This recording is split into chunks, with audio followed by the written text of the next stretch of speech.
All right, y'all, welcome back to the show. I'm Scott Horton. ScottHorton.org is the website. Keep all my interview archives there. More than 2,500 now, going back to 2003. And our next guest is Alfred W. McCoy, J.R.W. Smale, Professor of History at the University of Wisconsin-Madison, a regular at Tom Dispatch. He's the author, of course, of The Politics of Heroin and A Question of Torture, CIA Interrogation, from the Cold War to the War on Terror, and the brand new one, Torture and Impunity, the U.S. Doctrine of Coercive Interrogation. The brand new one at Tom Dispatch is called Perfecting Illegality, Impunity at Home, Rendition Abroad. Welcome back to the show. How are you doing, Professor? I'm fine, Scott. Thanks for having me on. Well, you're welcome. I'm very happy to have you here. Appreciate you joining us. Very important story here. Torture, I guess ever since Obama announced that it was all over, it's really fallen out of the headlines. I don't even have too many arguments trying to justify it anymore, although there still are some. It's sort of just fallen away. But as you point out in this article, torture continues under the Obama administration up to and including this day. Right. The key difference between the Cold War and the Bush administration is very simple. During the Cold War, the United States had what I call a comfortable contradiction. At international fora, such as the UN, we advocated international human rights, and we took a very strong stand against torture. Secretly, however, the CIA developed new psychological torture techniques in contravention, in defiance of those same international conventions. Now, under President Bush, what happened was that he resolved that contradiction by attempting to, in effect, legalize torture in the United States. Instead of outsourcing torture to allies, as we did during the Cold War, President Bush authorized the CIA to open up its own prisons, and they opened up 8 black sites from Thailand to Poland. President Bush allowed them to lease their own fleet of executive jets to fly the detainees around, and they made nearly 3,000 flights during the Bush administration. And then he authorized extreme techniques, which by any standard constitutes torture, most spectacularly wall slamming and waterboarding. Now, when President Obama abolished the CIA black sites and ordered that the CIA comply with the standards of the Army Field Manual, in effect, he brought us back to the U.S. policy during the Cold War and restored that comfortable contradiction. One thing that everybody missed until actually the New York Times pointed out in its major expose just recently was that at the very moment that President Obama made that dramatic announcement on day 2 of his administration back in 2009 that he was closing the CIA black sites and that we were out of the torture business, none of us noticed, but that there was a footnote to that executive order with a definition. And in that definition, he said that, that a facility, a detention facility or facilities, excludes any facility in which someone is held for a short period of time. And none of us at the time knew what that meant. What had happened was when President Obama showed that draft executive order before he announced it to the CIA's legal counsel, the CIA counsel said, if you make that order, if you issue that order as it's written, you will put us out of the rendition business. That's almost a verbatim statement. And so President Obama inserted that definition, allowing the CIA to operate detention facilities for short-term transition or transitory holding of prisoners. And without that, they wouldn't be able to do rendition. And then a month later, in February 2009, President Obama's incoming CIA director, Leon Panetta, announced before the U.S. Congress at his confirmation hearings that he believed in rendition, and he announced that the CIA would conduct rendition. And indeed we have. We've continued to use that policy under the Obama administration. So in effect, we've gone back to our Cold War policy of outsourcing torture to our allies and conducting rendition in order to deliver the prisoners to our allies. And that, by the way, is a violation of the UN Convention Against Torture, which the United States ratified back in 1994. Mm-hmm. And, of course, pushed. in public. That's that second tier of our torture policy, the public one that we talked about. Now, do you have any good ballpark estimate of the numbers of people kidnapped and renditioned? Because, of course, at least the conventional wisdom is, as Noam Chomsky put it, Bush kidnapped and tortured the people he was after. Obama just murders them. Well, we can come back to that. First of all, the numbers of people subject to rendition. When President Clinton sent the UN Convention to Congress for ratification in 1994, as ratified by the United States, we accepted the Convention's prohibition upon what's called extraordinary rendition, sending prisoners to other countries where they are subject to possible torture. Right? And then the very next year, President Clinton allowed the CIA to conduct rendition.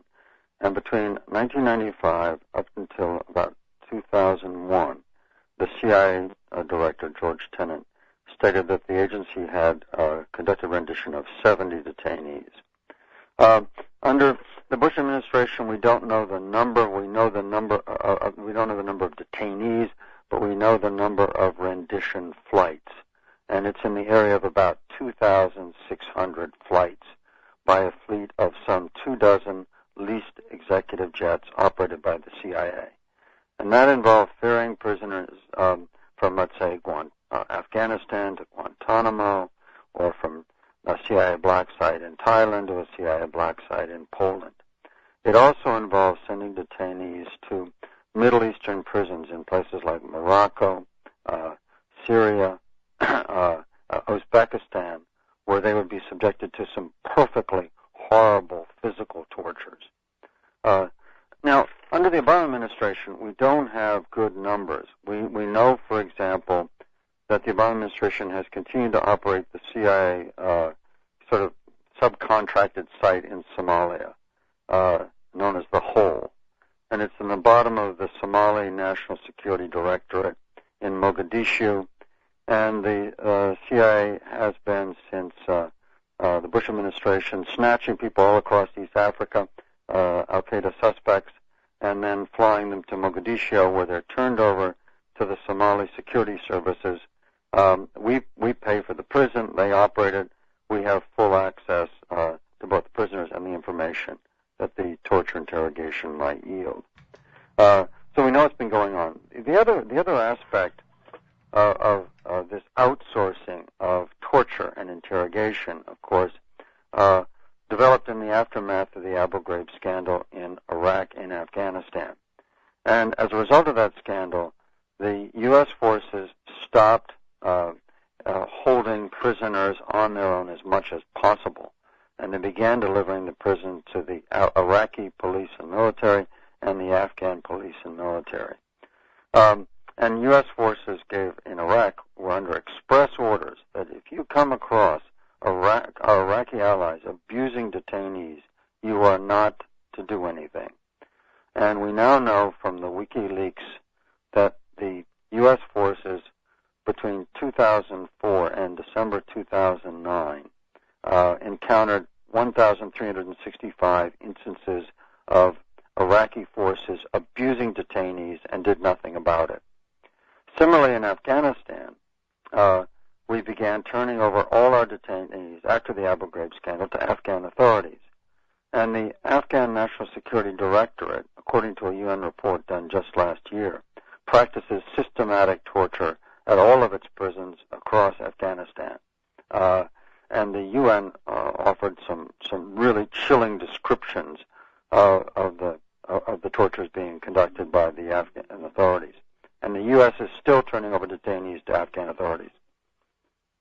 All right, now we have to hold it right there and go out to this break. We're talking with Professor Alfred McCoy about his new piece, Perfecting Illegality, Torture and Impunity, at TomDispatch.com. He's also the author of the new book, Torture and Impunity. We'll be right back after this. All right, y'all, welcome back to the show. I'm Scott Horton. I'm talking with Alfred McCoy, author of A Question of Torture, and the new one, Torture and Impunity, the U.S. Doctrine of Coercive Interrogation. And he's got a piece here at Tom Dispatch, Perfecting Illegality. So that's the real point here, right, is that when Barack Obama's Joint Special Operations Command and CIA torture people in some filthy dungeon beneath Mogadishu, he's ratifying the Bush administration revolution in the claimed power to torture and murder people. Because the only political difference allowed in America is the difference in opinion between leaders of the two political parties. That's all we've got. And so as soon as the new party comes in and continues the old party's policy, especially at least just letting them even get away with it and never holding them accountable to the law, then it all just becomes very official. Isn't that what we're up against here? Isn't that what you mean about perfecting illegality? That the time to challenge the legality of this is over. We already lost that argument. Well, that's right, Scott, and it's happened, as I detail in my book, Torture and Impunity, through the processes of impunity, which is a very little understood process. Impunity essentially means through a political or ad hoc legal process allowing individuals who are politically connected to get away with a crime. In this case, impunity means getting away with torture. And in the United States, over the past 4 years, it's really become, over the last 10 years, it's been a 5-stage process. It started right with the Abu Ghraib expose by CBS News back in 2004. And then Secretary of Defense Donald Rumsfeld said that this was the work of basically a few bad apples in the U.S. military, a couple of low-ranking military policemen and women. And that's a line, by the way, that President Obama, in a rather curious bit of bipartisanship, echoed. He virtually repeated Donald Rumsfeld's words when he visited the CIA in 2009 and said that basically this was the work of a few individuals. The next step in impunity, when you get beyond the bad apple, because very quickly the investigations established that the responsibility went much higher in the chain of command. So the next step in the logic of impunity is to make the argument that this was necessary, unfortunate but necessary for our national security. And that's a line that's been pushed by Dick Cheney and his dutiful daughter Liz in dozens of television appearances during the first 2 years of the Obama administration, in which Cheney argues that enhanced interrogation saved thousands or tens of thousands of lives. Then the third step in impunity is, okay, look, this is all very unfortunate, and whatever may have happened in the past, we need to put it behind us for the sake of national unity, and this is a position that's been articulated by President Obama. And then what we saw as a fourth step, which is really vindication, when the perpetrators and the powerful who authorize their abuse demand not simply impunity, getting away with it, but they want vindication. They want to be publicly hailed as having been right. And we reached this step, ironically, last year with the assassination of Osama bin Laden. And immediately after that assassination, a chorus of ex-Bush officials appeared on television to claim that somehow the enhanced interrogation, the CIA's tortures, led those Navy SEALs to bin Laden, which, by the way, it did not. But in any case, they made the claim. And within weeks, the U.S. Attorney General, Iraq Abu Ghraib, announced that the ongoing investigation by a special investigator in his department of the CIA for crimes of torture was over, that there would be no prosecutions. And in the past year, in its ongoing right to the present, we've reached the fifth and final stage in full and absolute impunity, and that's through history. On the 10th anniversary of the 9/11 attacks, late August of last year, Dick Cheney published his memoirs. And he claimed in his memoir that the CIA's enhanced techniques applied on an al-Qaeda captive back in 2002, a man named Abu Zubaydah, turned this hardened terrorist into what he called a fount of information, producing intelligence that saved thousands of lives. Just a week later, a former FBI interrogator, top counterterrorism interrogator, a man named Ali Soufan, published his memoirs. It turned out that he was actually the one who conducted the interrogation of Abu Zubaydah back in 2002. And he used the FBI's non-torture, non-coercive, empathetic techniques. Ali Soufan simply spoke to Abu Zubaydah in Arabic and conducted a nonviolent, non-coercive, perfectly legal interrogation, established empathy through speaking Arabic, and began to extract information such as the identity of Khalid Sheikh Mohammed, which we didn't know at that time, the identity of Jose Padilla, whom we didn't know at that time. And what happened was through 4 stages. The CIA started off, Ali Soufan started off, got great intelligence. Then the CIA got jealous. They sent in their rough guys, and they went up the steps of coercive interrogation towards torture. And each time the CIA ratcheted up their abuse of Abu Zubaydah, he clammed up, gave them information. Then they brought in Abu Zubaydah, okay, and he used his empathetic techniques, reestablished rapport, got more information. This went through 4 cycles, establishing almost in a scientific experiment that the CIA coercive techniques were counterproductive, and the FBI empathy worked every single time. Now, this fragile but important truth has been obscured because when Ali Soufan's memoirs were published, they were published with 181 pages of CIA excisions that turned those passages about the interrogation of Abu Zubaydah into a mass of blackened lines that no regular reader can understand. And just in April of this year, a former CIA counterterrorism chief named Jose Rodriguez published his memoirs, claiming once again that the CIA's enhanced techniques worked brilliantly on Abu Zubaydah. And in an interview on 60 Minutes, he called the FBI's claims to effectiveness with empathetic interrogation. He called it BS.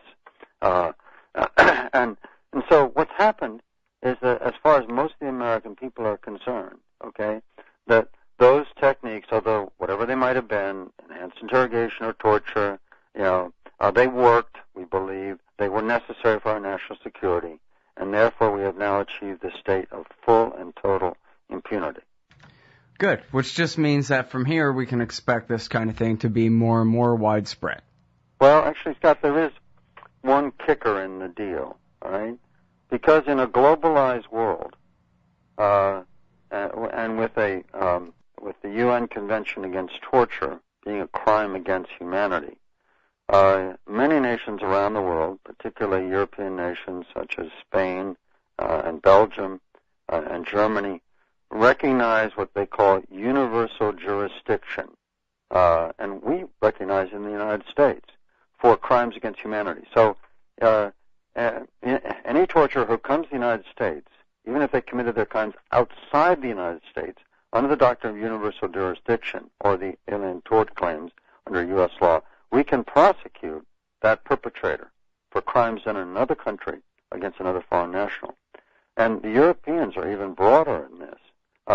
They lay claim to universal jurisdiction, that torture is a crime against humanity, and anybody can be prosecuted before a European court. So, for example, in 2009, an Italian court in Milan convicted 24 CIA agents and a U.S. Air Force colonel for the act of rendition, snatching a Muslim cleric off the streets of Milan, flying him to Egypt where he was subject to brutal tortures by the regime of Hosni Mubarak. The Polish authorities have recently indicted the former chief of Poland's intelligence service for facilitating the establishment of a CIA black site in Poland. And the London Metropolitan Police are conducting an ongoing criminal investigation of British MI5 and MI6 agents for allegedly collaborating in torture at Guantanamo Bay. So in other words, and just last year, President Bush was going to go to Switzerland, but international human rights activists filed a motion for an indictment of him before Swiss courts, and he had to cancel the trip. So through international pressure, this policy of impunity at home is no longer sustainable. And we are going to slowly, unwillingly have to comply with international standards of human rights. Well, I don't know if that's true, really. They could just torture all the human rights activists and keep going on, it seems like. I don't know who's to stop them, really. Well, I'm less pessimistic. Yeah, maybe someday. Anyway, thank you very much, everybody. Please go read Professor Alfred McCoy. Perfecting Illegality at TomDispatch.com. Also, the new book is Torture and Impunity. Thanks very much for your time. Appreciate it. Thank you, Scott. Appreciate the conversation. Bye-bye now.